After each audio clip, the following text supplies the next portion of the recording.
আজকে 2-3 দিন ধরে এত গরম পড়েছে, চারিদিকে খা খা করছে গরমে। এই যে আমি আমার বাসার পিছনের সাইডটা দেখাচ্ছি।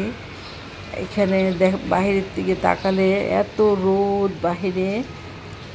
আকাশটা ছিল নীল পরিষ্কার আকাশ, কিন্তু রোদে চারিদিক খা খা করছে, প্রচণ্ড গরম পড়েছে।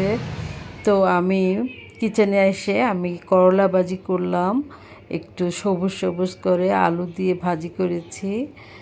আর আমার করলা ভাজিটা খুবই ভালো লাগে। আজকে আমি ভাতে পানি দিয়ে পান্তা ভাত খেয়েছি।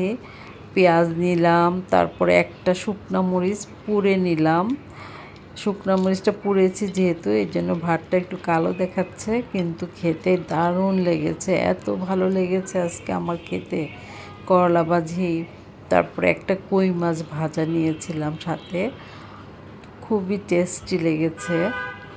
আসলে মাঝে মাঝে পান্তা ভাতটা অনেক ভালো লাগে, আর এই গরমে পান্তা ভাত খেলে অনেক ভালো লাগে, শরীরটা মনে যেন ঠান্ডা হয়ে যায়। তো এই তো আজকে দুপুরের খাবার আমার ছিল এই পান্তা ভাত, করলা ভাজি, মাছ ভাজা। তো সবাইকে অনেক অনেক ভালোবাসা। সবাই শরীরের যত্ন নিবে, এই গরমে বেশি বেশি পানি খাবে সবাই। বাহিরের জুস না, বাসায় আমরা বানিয়ে খাবো, লেবুর শরবত, যে কোনো ফলের শরবত। তো সবাই ভালো থেকো, আল্লাহ হাফেজ।